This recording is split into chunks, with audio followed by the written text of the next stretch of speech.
ഇടനെഞ്ചിലെരിയുന്ന കനലിൻ്റെ ചൂടേറ്റു കൊഴിയുന്ന കണ്ണുനീർമുത്തെടുത്ത്, ഇടനെഞ്ചിലെരിയുന്ന കനലിൻ്റെ ചൂടേറ്റു കൊഴിയുന്ന കണ്ണുനീർമുത്തെടുത്ത്, അമ്മേ നിനക്കായി ഞാൻ കോർത്തൊരുക്കി 53 മണി ജപമാല.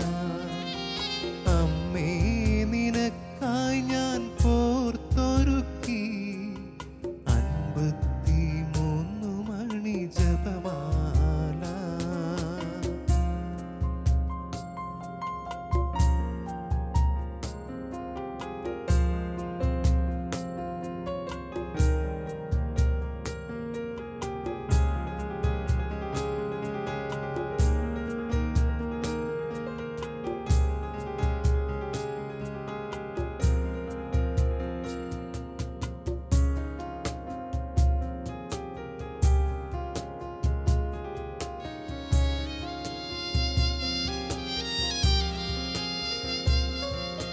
കണ്ണീരിൽ കനിയുന്നോരമ്മയല്ലേ, ഹൃദയത്തിനാശ്വാസഗീതമല്ലേ.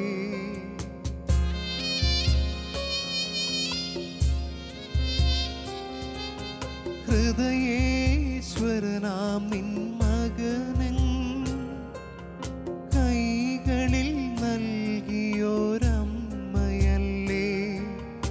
അമ്മേ നിൻ സ്നേഹലാളനങ്ങൾക്കായി ഞാൻ നിനക്കേകുന്നു ജപമാല. ഇടനെഞ്ചിലെരിയുന്ന കനലിൻ്റെ ചൂടേറ്റു കൊഴിയുന്ന കണ്ണുനീർ മുത്തെടുത്ത്,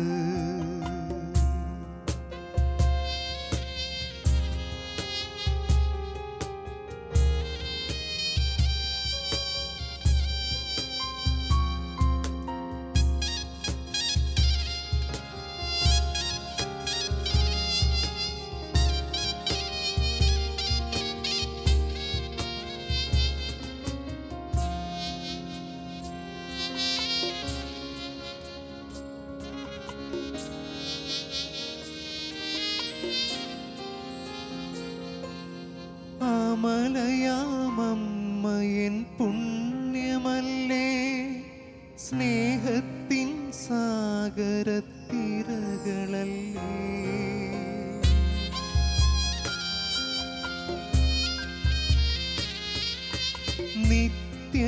നിത്യസഹായത്തിൻ വാതിലല്ലേ, ഒരു നാളുമണയാത്ത ദീപമല്ലേ. എന്നെ നിൻ മകനേശുവിൽ ചേർക്കാൻ എന്നുള്ളം നൽകുന്നു ജപമാല.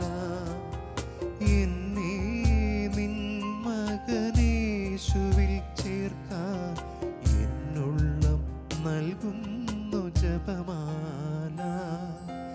ഇടനെഞ്ചിലെരിയുന്ന കനലിൻ്റെ ചൂടേറ്റു കൊഴിയുന്ന കണ്ണുനീർ മുത്തെടുത്ത്, അമ്മേ നിനക്കായി ഞാൻ കോർത്തൊരുക്കി 53 മണി ജപമാല. ഇടനെഞ്ചിലെരിയുന്ന കനലിൻ്റെ ചൂടേറ്റു കൊഴിയുന്ന കണ്ണുനീർ മുത്തെടുത്ത്, അമ്മേ നിനക്കായി ഞാൻ കോർത്തൊരുക്കി 53 മണി ജപമാല. 53 മണി ജപമാല.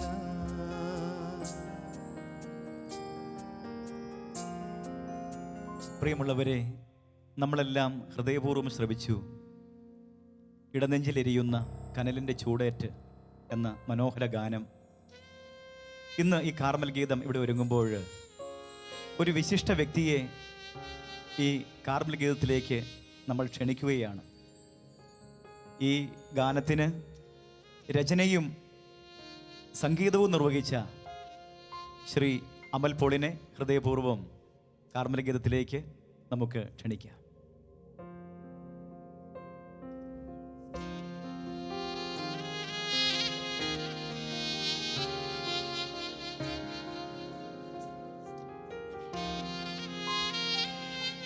അമൽ, ലക്ഷോപലക്ഷം ഹൃദയങ്ങൾ ഏറ്റുവാങ്ങിയ മനോഹര ഗാനം, ഇടനെഞ്ചിലെരിയുന്ന കനലിൻ്റെ ചൂടേറ്റ് പൊഴിയുന്ന കണ്ണുനീർ മുത്തെടുത്ത് അമ്മേ നിനക്കായി കോർത്തൊരുക്കി ഞാൻ 53 മണി ജപമാല.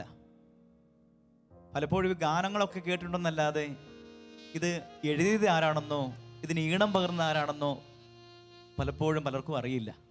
എന്നാൽ ഇന്ന് പരിശുദ്ധ അമ്മ തന്നെ അമ്മയുടെ നാമത്തിലുള്ള അമലാണെന്ന പേര്, അമൽ നാമധാരി അമ്മയുടെ നാമത്തിലുള്ള ഒരു കുഞ്ഞിനെ ഇതിൻ്റെ രചനയും സംഗീതവും നിർവഹിച്ച അമലിനെ ഇവിടെ എത്തിച്ചു. തീർച്ചയായും ഹൃദയപൂർവ്വം എല്ലാ പ്രേക്ഷകരുടെയും പേരിൽ സ്വാഗതം ചെയ്യുന്നു. ഇങ്ങനെ അമ്മയോട് ചേർന്ന് ഈ ഗാനം കടന്നു വന്ന വഴിയെക്കുറിച്ച് പ്രേക്ഷകരോടൊന്ന് വിവരിക്കാമോ? ഹല്ലേലൂയ. ഞാൻ ഗാനരചയിതാവോ മ്യൂസിക് ഡയറക്ടറോ ഒന്നല്ല.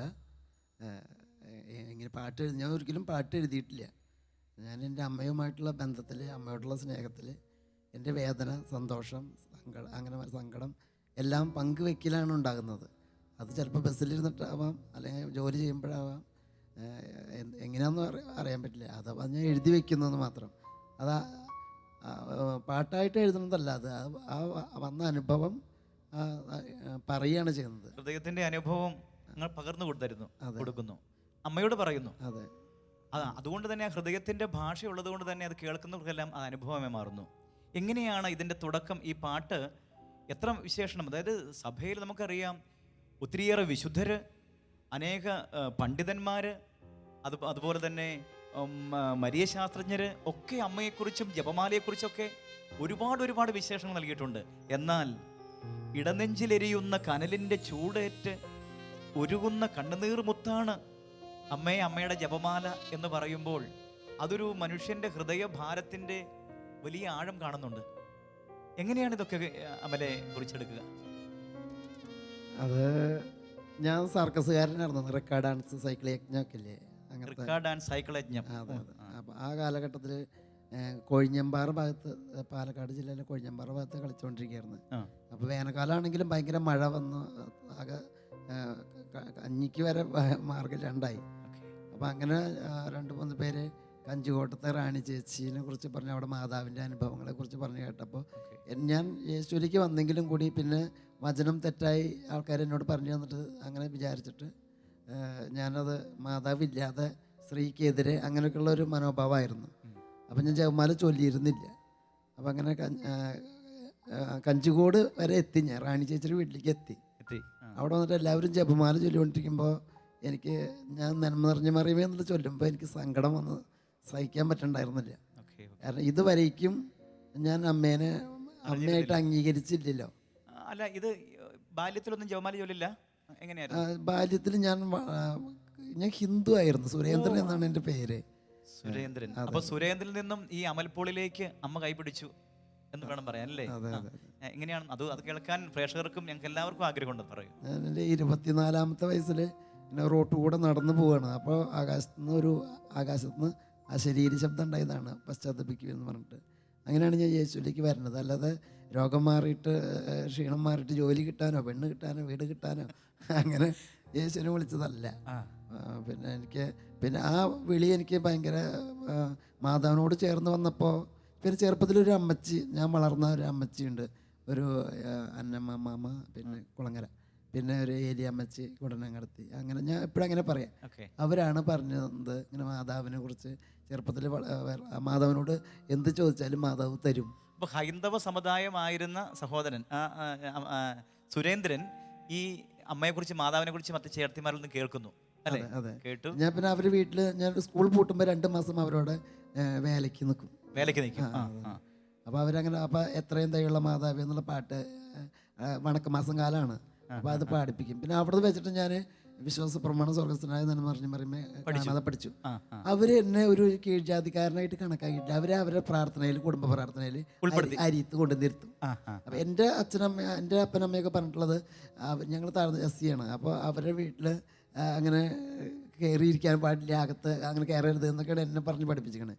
പക്ഷേ അവർ ഞാൻ പ്രാർത്ഥനയുടെ സമയം വന്ന് ഞാൻ മാറിയിരുന്ന് കഴിഞ്ഞാൽ എന്നെ പിടിച്ചുകൊണ്ടെന്ന് ഇന്നും ഞാനത് ഒക്കെ അവാർഡ് കിട്ടിയ പോലത്തെ ഒരു അനുഭവം പോലെ എനിക്ക് അവരെന്നോട് അങ്ങനെ പെരുമാറിയത്. അവരെ മക്കളെ പോലെ അടുത്തുകൊണ്ട് നിർത്തി അവരെ പാട്ട് എന്താണ് പറഞ്ഞ് ചൊല്ലിപ്പിക്കും, പാട്ട് പാടിപ്പിക്കും. എത്ര ഇതേയുള്ള മാതാവ് ഞാൻ പാടണം. അങ്ങനെ അങ്ങനെ അങ്ങനെ ഇപ്പോഴും എത്രയും ദയയുള്ള മാതാവേ. മാതാവിന് പൂ വെക്കണം എന്നുള്ളതൊക്കെ ചേച്ചി എന്നെ പഠിപ്പിക്കുക. അതിന് പൂ വെച്ചോളാം ആദ്യം മാതാവിന്, അങ്ങനെയൊക്കെ പഠിച്ചു കുഞ്ഞുനാൾ മുതലേ. പക്ഷെ പിന്നീട് ഈ മാതാവിനോടുള്ള വണക്കമൊക്കെ അങ്ങോട്ട് മറന്ന് പോയ അവസ്ഥയുണ്ടായി. അതാണ് പറഞ്ഞു വരുന്നത്. അത് പറയാൻ ഞാൻ ക്രിസ്ത്യൻ ഏരിയയിലാണ് വളർന്നതേ. അപ്പോൾ ഞാൻ ക്രിസ്തീയ സാഹചര്യങ്ങളിലാണ് വളർന്നത് എങ്കിലും ചില കാര്യങ്ങൾ എനിക്ക് അംഗീകരിക്കാൻ പറ്റുന്നുണ്ടായിരുന്നില്ല. കാരണം ഒരു ഉദാഹരണം പറയാം. അതായത് ഇപ്പൊ 50 ദിവസം നോയമ്പ് എടുത്തു, എന്നിട്ട് 50ാമത്തെ ദിവസം ഉയർക്കാൻ പറ്റാതെ ഉയർപ്പ് ആഘോഷിക്കുന്ന ക്രിസ്ത്യാനികളെ കണ്ടു വളർന്നു. 25 ദിവസം നോയമ്പെടുത്തു, എന്നിട്ട് 25ാമത്തെ ദിവസം ഉണ്ണി പിറന്ന് കിടക്കണ പ്രകടനം. അപ്പോൾ അത് തപ്പുകൊട്ടിയും കിന്നരം മീട്ടി വീണ മീട്ടി കൈത്താളത്തോടെ വാദ്യഘോഷത്തോടെ ഉത്സവഘോഷത്തോടെ കർത്താവിൻ്റെ നാമം പാടി സ്തുതിക്കാൻ പറഞ്ഞിട്ട് ഇങ്ങനെ സിനിമ പാട്ടും പാടിയിട്ട് ഈ അമ്പ് പ്രദർശനം അതൊക്കെ കാണുമ്പോൾ എനിക്കത് എന്തോന്നറിയില്ല, എനിക്ക് ഭയങ്കര അലോസരമാണ് തോന്നിയത്. പിന്നെ ഞാൻ ജനിച്ച അന്ന് തന്നെ എൻ്റെ മൂത്ത മാമോദീസ് വെള്ളം വീട്ടു മാമോദീസ് പോലെ എനിക്ക് അനുഭവം കിട്ടിയിട്ടുണ്ടെന്ന് എൻ്റെ കാരണന്മാരൊക്കെ പറഞ്ഞു തന്നിട്ടുണ്ട്, തന്ന ആൾക്കാരും പറഞ്ഞിട്ടുണ്ട്. കാരണം ഞങ്ങളുടെ തൃശ്ശൂർ തിരൂര് എന്ന് പറയും, അവിടെ കിഴക്കേങ്ങാടിയിലാണ് ജനിച്ചു വളർന്നത്. അപ്പോൾ എന്നെ പ്രസവിച്ച ഉടനെ ഞങ്ങളുടെ ജാതി ആചാരപ്രകാരം മുഖത്ത് വെള്ളമൊഴിക്കാൻ എൻ്റെ അപ്പൻ്റെ പെങ്ങളാണ് വരേണ്ടത്. അപ്പൻ്റെ വീട് വടക്കാഞ്ചേരിയില്ല. അന്നൊക്കെ നടന്നു വരണ്ടേ, ബുദ്ധിമുട്ടായതുകൊണ്ട് അടുത്ത വീട്ടിലത്തെ ക്രിസ്ത്യാനി ചേട്ടത്തിനെ പോയി വിളിച്ചു. അപ്പോൾ ആ ചേട്ടത്തി അവരുടെ മകളെ പറഞ്ഞു വിട്ടു, റോസി ചേച്ചി വന്നിട്ട് എന്തൊട്ട് ചെയ്യണ്ടേ അമ്മയെന്ന് ചോദിച്ചപ്പോൾ ആ മാമ പറഞ്ഞു കൊടുത്തു, നീ കുരിശ് വരച്ചിട്ട് ഒഴിച്ചു വിടറി എന്ന് പറഞ്ഞു ഞങ്ങളുടെ സ്റ്റൈലിൽ. അപ്പോൾ റോസി ചേച്ചി പിതാവിൻ്റെയും പുത്രൻ്റെയും പരിശുദ്ധാത്മാവിൻ്റെ നാമത്തിൽ നിന്ന് മറ്റു ഒഴിച്ചു. പ്രിയമുള്ളവരെ, പിതാവിൻ്റെയും പുത്രൻ്റെയും പരിശുദ്ധാത്മാവിൻ്റെയും നാമത്തിലുള്ള വീട്ടു മാമോദീസയിൽ ജ്ഞാനസ്നാനപ്പെടുത്തുമ്പോൾ ആ ജ്ഞാനം ഈ മകൻ്റെ ജീവിതത്തിലേക്ക് പെയ്തിറങ്ങുകയാണ് ഉണ്ടായത്. അവിടെ നിന്ന് ബോധജ്ഞാനത്തിൻ്റെ സിംഹാസനമായ പരിശുദ്ധ അമ്മ കരം പിടിച്ചപ്പോൾ ഇതാ ലക്ഷോപലക്ഷം ഹൃദയങ്ങൾ ഏറ്റുപാടിയ ഇടനെഞ്ചിലെരിയുന്ന കനലിൻ്റെ ചൂടേറ്റുന്ന മനോഹര ഗാനം പിറക്കുകയാണ്. ഇതിനിടയ്ക്ക് സുരേന്ദ്രൻ എന്ന ആ മകന് ഒരുപാട് അസ്വസ്ഥതപ്പെടുന്ന പ്രശ്നങ്ങളുമുണ്ട്. ക്രിസ്ത്യാനികൾ എന്ന് പറയുകയും ക്രിസ്തുവിന് ചേരാത്ത കാര്യങ്ങൾ പ്രവർത്തിക്കുകയും ചെയ്യുന്ന ആ പ്രവണതയ്ക്കെതിരെ ആ മകൻ്റെ ഹൃദയം അസ്വസ്ഥപ്പെട്ടിരുന്നെന്ന് കൂടി പറയുന്നുണ്ട്. നമുക്കിതൊക്കെ പാഠങ്ങളാണ്, അനുഭവങ്ങളാണ്. തിരിച്ചു വരാൻ നമുക്ക് സുരേന്ദ്രനിലേക്ക്. എങ്ങനെയാണ് സുരേന്ദ്ര അവിടെ നിന്ന് അമൽപോൾ എന്ന ക്രിസ്തീയ മൂല്യത്തിൻ്റെ ആഴങ്ങളിലേക്ക് കടന്നു വന്നത്? അത് പറഞ്ഞാൽ തീരാത്ത ക്രിസ്തീയ സ്നേഹമാണ്, ക്രിസ്തുവിൻ്റെ സ്നേഹമാണത്. മാതാവിൻ്റെ സാമീപ്യവും. അതായത് കുർബാന സ്വീകരിക്കുന്ന സമയത്ത് എനിക്ക് കുർബാന സ്വീകരിക്കാൻ എല്ലാവരും എനിക്ക് ഭയങ്കര ആഗ്രഹമായിരുന്നു. അപ്പോൾ ഞാൻ പറഞ്ഞു, എനിക്ക് അങ്ങോട്ടല്ലേ വരാൻ പറ്റാത്തത്. ഞാൻ എത്ര ക്രിസ്ത്യാനി മുതലാളിമാരുടെ വീട്ടിൽ പണി ചെയ്തിട്ടുണ്ട്. അവരുടെ പണപ്പെട്ടി ഇരിക്കുന്നിടത്തേക്ക് ഞാൻ ഇതുവരെ പോയിട്ടില്ല. എന്നാൽ അവരെൻ്റെ കൂലി തരാൻ വേണ്ടി പണം കൊണ്ട് എൻ്റെ അടുത്തേക്ക് വരാറുണ്ടല്ലോ. എൻ്റെ യഥാർത്ഥ യജമാനൻ അങ്ങല്ലേ, എനിക്ക് അങ്ങോട്ട് വരാൻ പറ്റിയില്ലെങ്കിലും അങ്ങേക്ക് എൻ്റെ അടുത്തേക്ക് വരാലോ എന്ന് പറഞ്ഞ ഉടനെ അച്ഛൻ്റെ കയ്യിൽ നിന്ന് കുർബാന കൊടുത്തുകൊണ്ടിരിക്കുമ്പോൾ ഓസ്തി 2 എണ്ണം പെട്ടിട്ട് ഒരെണ്ണം താഴ്ത്ത് വീണ് ഉരുണ്ട് എൻ്റെ അടുത്തേക്ക് വന്നു. അങ്ങനെ പല സമയത്ത് ഉണ്ടായിട്ടുണ്ട് അങ്ങനെ. അപ്പോൾ എൻ്റെ ദൈവത്തിൻ്റെ സ്നേഹം ഞാൻ ചോദിക്കുമ്പോൾ എൻ്റെ അടുത്തേക്ക് വരുന്ന എൻ്റെ സ്നേഹം, എൻ്റെ ദൈവം അങ്ങനെ എന്നെ തേടി വന്ന് എന്നെ തിരഞ്ഞു വന്ന എന്നെ സമീപസ്ഥമായ എൻ്റെ ദൈവം. പ്രിയമുള്ളവരെ, ഓരോ ക്രിസ്ത്യാനിയും ഹൃദയസ്പന്ദനത്തോടെ ഒപ്പിയെടുക്കേണ്ട കാര്യമാണ് പറഞ്ഞത്. എന്താ? നിന്റെ കാര്യത്തിൽ ഞാൻ ശ്രദ്ധാലുവാണെന്ന് അരുളി ചെയ്ത കർത്താവ് ഈ മകൻ്റെ ആഗ്രഹം വൈദികൻ തിരുവോസ്തി ഉയർത്തുമ്പോൾ അവൻ ഓർത്തു, അങ്ങ് എൻ്റെ അരിയിലേക്ക് ഒന്ന് വരുമോ എന്നുള്ളൊരു ഹൃദയ ആഗ്രഹം തിരുവോസ്തി വീണുരുണ്ടു. അതൊക്കെ അനുഭവമായി സുരേന്ദ്രൻ തുടരുകയാണ്. നമുക്ക് കേൾക്കാം. പിന്നെ ഞങ്ങളുടെ മതത്തിലേക്ക് ചേർന്നെന്ന് ആൾക്കാർ പറയുമ്പോൾ പറയും, ഞാൻ നിങ്ങളുടെ മതത്തിൽ ഒരിക്കലും ചേർന്നിട്ടില്ല. കാരണം ഞാൻ മതം മാറിയിട്ടില്ല. എനിക്കെങ്ങനെ മതം മാറാൻ കഴിയും? കാരണം ഞാൻ മാമോദിസം മുങ്ങിയിട്ടുണ്ട്, അത് ശരിയാണ്. നമ്മുടെ കത്തോലിക്ക തിരുസഭയുടെ അതിലുള്ള അതിൻ്റെ ഇത് ഞാൻ സ്വീകരിച്ചു. കാരണം എൻ്റെ അമ്മ എൻ്റെ അച്ഛൻ പെണ്ണ് കാണാൻ ചെല്ലുന്ന സമയത്ത് അവർ ഭാര്യയും ഭർത്താവല്ല, മറ്റൊരു തറവാട്ടുകാരാണ് 2 പേര്. അങ്ങനെ അച്ഛൻ കണ്ടു, ആ പെണ്ണുറച്ചു, കല്യാണം കഴിച്ചു. കല്യാണം കഴിച്ചു കഴിഞ്ഞപ്പോൾ അമ്മയുടെ തറവാട്ടുകാരത്തിയല്ല, അപ്പൻ്റെ തറവാട്ടുകാരത്തിയാണ്. കാരണം അപ്പൻ്റെ ഭാര്യയായി മാറി. എന്നതുപോലെ ഞാൻ യേശുവിനെ കണ്ടുമുട്ടുമ്പോൾ ക്രിസ്ത്യാനിയല്ല, എന്നാൽ അവനുമായിട്ടുള്ള ഐക്യപ്പെടലിൻ്റെ സ്നാനം സ്വീകരിച്ചപ്പോൾ അവൻ്റെ താലി കെട്ടി, അവൻ്റെ മണവാട്ടി അവൻ്റെ നാഥനായി. അപ്പോൾ പിന്നെ ഞാൻ അവൻ്റെ ആയില്ലേ. പിന്നെ കുർബാന സ്വീകരണം മുമ്പ് ഞങ്ങളുടെ മണവറ പങ്കിടല ഒരു ശരീരമായി മാറി. അപ്പോൾ അവൻ്റെ പിന്നെ വൈഫ് ഓഫ് ആര് പറയേണ്ടത്? ഞാൻ ഹിന്ദു അല്ല, ഞാൻ ക്രിസ്ത്യാനിയാണ്, മതം മാറിയിട്ടില്ല അല്ലേ. നാളെ ഞാൻ മരിച്ചാൽ ആര് മരിച്ചു, ഏത് തറവാട്ടിലത്തെ സ്ത്രീ മരിച്ചു എന്ന് പറഞ്ഞിട്ടാണ് സാധാരണ കുറി അടിക്കുക. ഇവിടെ അമ്മ മരിച്ചു കഴിഞ്ഞാൽ അപ്പൻ്റെ തറവാടല്ലേ വയ്ക്കുക, അമ്മയുടെ തറവാടല്ലല്ലോ. അതുപോലെ അതാണ് മാമോദീസ. അല്ലാതെ ഞാൻ ക്രിസ്തുവിൻ്റെ ആയി മാറുക, ക്രിസ്തുവിൻ്റെ ആയി അങ്ങോട്ട് ചേരുക, അതാണ് ഒരു മാമോദീസയുടെ അർത്ഥം. നമുക്ക് ചിന്തിക്കാൻ പോലും കഴിയാത്ത ആഴങ്ങളിലേക്കുള്ള ജ്ഞാനം നൽകിയ ഈ മകനെ ദൈവം വളർത്തിയത്. അമൽ പോൾ ഇനി ഇതിനോടകം എത്രയോ ഗാനങ്ങൾ, അനേകം ഗാനങ്ങൾ കുറിച്ചിട്ടുണ്ടാവണമല്ലോ. ഏതൊക്കെ തലങ്ങളിൽ ഗാനങ്ങൾ കുറിച്ചിട്ടുണ്ട്? പാട്ട് 500-ന് മുകളിലാണ് എഴുതി വെച്ചിട്ടുണ്ട്. ചിലതൊന്നും ഇങ്ങനെ, ചിലതൊന്നല്ല, കുറച്ചൊക്കെ പുറത്ത് ആയിട്ടുള്ളൂ. അമൽ തിരുസഭയുടെ മുത്താണ്. ആത്മാർത്ഥമായി പറയുന്നു, ജനകോടികൾ അമലിൻ്റെ ഗാനങ്ങൾ കേൾക്കണം. ദൈവം സ്വർഗത്തിൽ നിന്ന് കയ്യൊപ്പിട്ട് തന്ന ഗാനങ്ങളാണത്. ഇതുപോലുള്ള അക്ഷരശുദ്ധി നിറവാർന്ന അനുഭവങ്ങൾ ഞങ്ങൾക്കെല്ലാം അനുഭവമാണ്. ഒരു ഗാനം, ഒരു അമ്മയുടെ ഒരു ഗാനം അമലിൻ്റെ ഹൃദയത്തിൽ വന്ന ആ ഈണത്തിൽ ഒന്ന് പാടുമോ? ഇടനെഞ്ചിലിൻ്റെ അല്ലെങ്കിൽ അതുപോലുള്ള എന്തെങ്കിലും പാട്ട് ഒന്ന് 3-4 ലൈൻ പാടുകയാണെങ്കിൽ ഉചിതമായിരുന്നു. വേളാങ്കണ്ണിൽ പോയപ്പോൾ വന്ന ഒരു തമിഴ് പാട്ടുണ്ട്. ആ ഗാനം ഒന്ന് പാടുകയാണെങ്കിൽ ഈ പ്രേക്ഷകർക്ക് അതൊരു വലിയ അനുഭവമാവും തീർച്ചയായും. രാജേഷേ, നമുക്ക് ഒന്ന് ചേർന്ന്, ജോബിനെ, ബിനീഷ്, നമുക്കെല്ലാം ഒരുമിച്ച് ചേർന്ന് അമലിനോട് ചേർന്ന് നമുക്ക് ആ പാട്ടൊന്ന് കേൾക്കാം.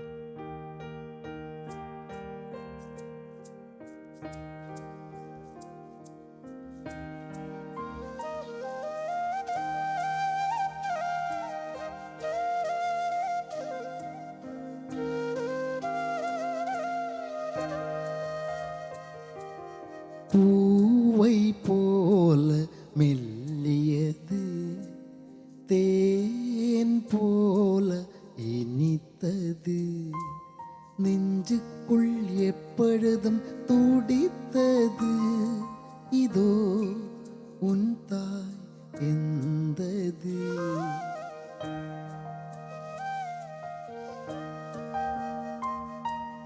கண்ணுக்கு இருள் நீக்கும் ஒளியானது, காதுக்கு தாலாட்டு பாட்டானது, கரளுக்கு பிரியாத பந்துவானது, இதோ உன் தாய் எந்தது.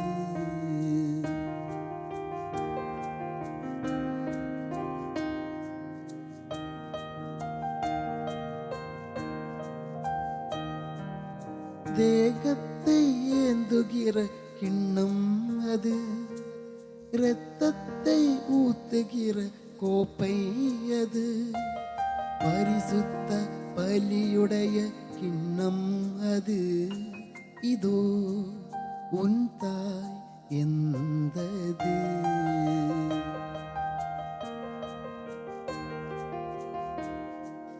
பூவை போல மெல்லியது, தேன் போல இனித்தது, நெஞ்சுக்குள் எப்ப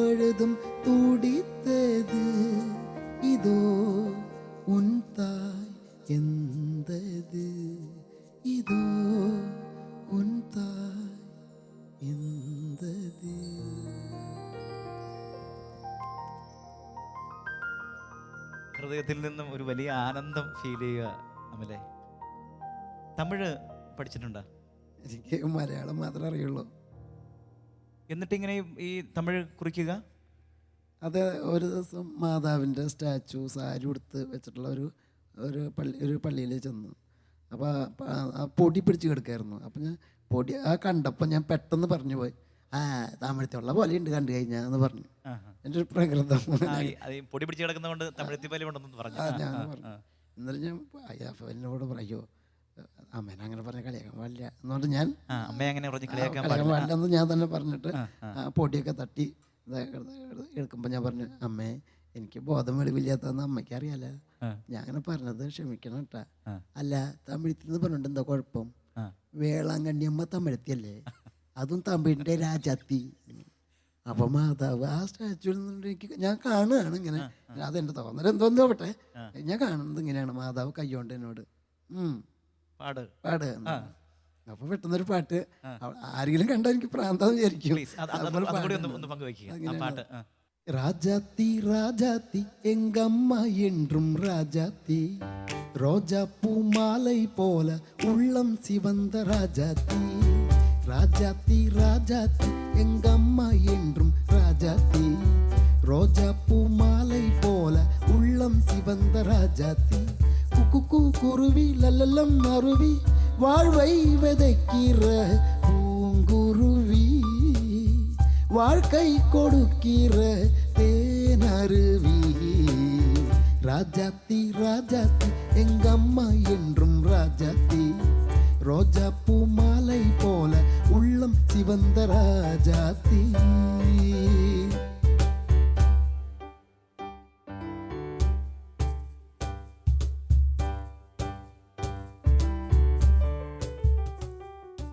பேயிന് ஓட்டும் நோயினை தீர்க்கும், பேயிന് ஓட்டும் நோயினை தீர்க்கும் முதலுக்கு ராஜாத்தி, மெதுவாய் நம்மை நீவி கொடுக்கும் ஆண்டவர் மகள் ராஜாத்தி.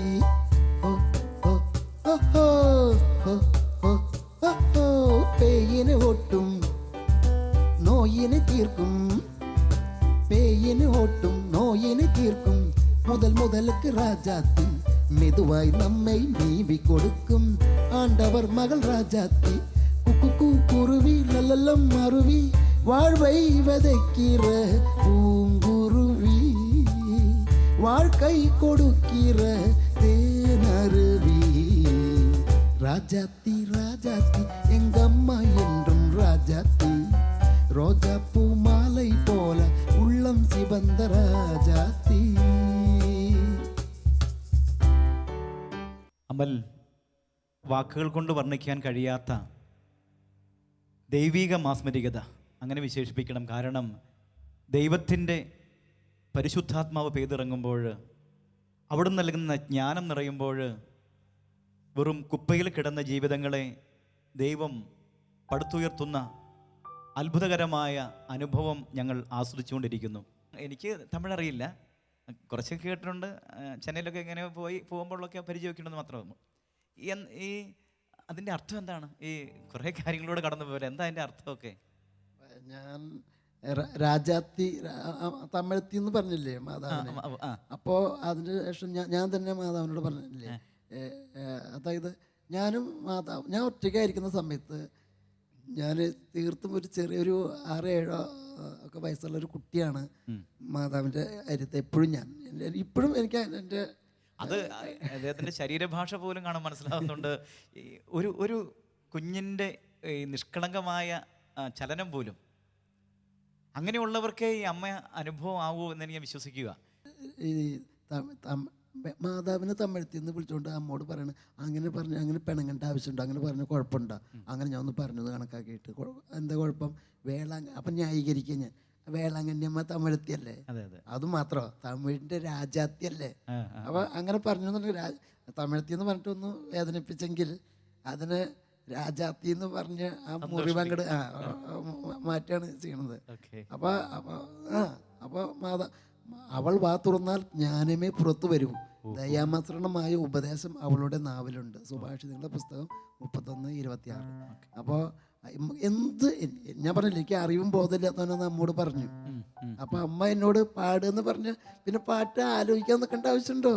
അമ്മയല്ലേ പറയണ പാടാൻ, അങ്ങോട്ട് പാടിയ പോരെ. നമുക്ക് തുടരാം അടുത്ത എപ്പിസോഡിലേക്ക്. അമൽ വഴി ഈശോ നമുക്ക് നൽകുന്ന, പരിശുദ്ധ അമ്മ നൽകുന്ന സ്നേഹ സന്ദേശത്തിൻ്റെ വഴിത്താരകൾ നമുക്ക് കണ്ടെത്താം. ചിന്തിച്ചു നോക്കിയാൽ ബുദ്ധിമാന്മാർക്ക് ഒരിക്കലും ഗ്രഹിക്കാൻ കഴിയാത്ത ലളിതമായ എന്നാൽ ദൈവിക ജ്ഞാനത്തിൻ്റെ ഉൾപ്പൊരുളാർന്ന വിവരങ്ങളാണ് അമലിലൂടെ, ഈ കലാകാരനിലൂടെ, പരിശുദ്ധ അമ്മയുടെ എഴുത്തുകാരനിലൂടെ നമ്മൾ കേട്ടുകൊണ്ടിരിക്കുന്നത്. നമുക്ക് പ്രാർത്ഥിക്കാം. പരിശുദ്ധ അമ്മേ, ബോധജ്ഞാനത്തിൻ്റെ സിംഹാസനമേ, കൂദാശകളുടെ മഹനീയതയെക്കുറിച്ചുള്ള തിരിച്ചറിവും സത്യസഭയാകുന്ന പത്രോസാകുന്ന പാറമേൽ വിവേകമുള്ളവർ പദമുറപ്പിക്കും എന്നുള്ള ബോധ്യവും ഏത് വിവരമില്ലാത്തവനെയും ലോകം മണ്ടനെന്ന് മുദ്രകുത്തുന്നവരെയും സ്വർഗത്തോളം ഉയർത്തുന്ന ദൈവിക ജ്ഞാനത്തിൻ്റെ ഉണർവേകുവാൻ, പരിശുദ്ധാത്മാവിൽ നിന്നും കൃപ വാങ്ങിച്ചു തരുവാൻ ഈ രാജാത്തി എന്ന ഈ സ്നേഹമയിയായ അമ്മയ്ക്ക് ആവും എന്നുള്ള അറിവ് കൂടി ഞങ്ങൾക്ക് തന്നുവല്ലോ. നന്ദി പറയുന്നു. അമ്മയുടെ തിരുപുത്രൻ്റെ തിരുഹൃദയത്തിലേക്ക് ഞങ്ങളെ ചേർത്ത് വയ്ക്കണമേ. എപ്പോഴും കൂട്ടായിരിക്കണമേ. ആമേൻ.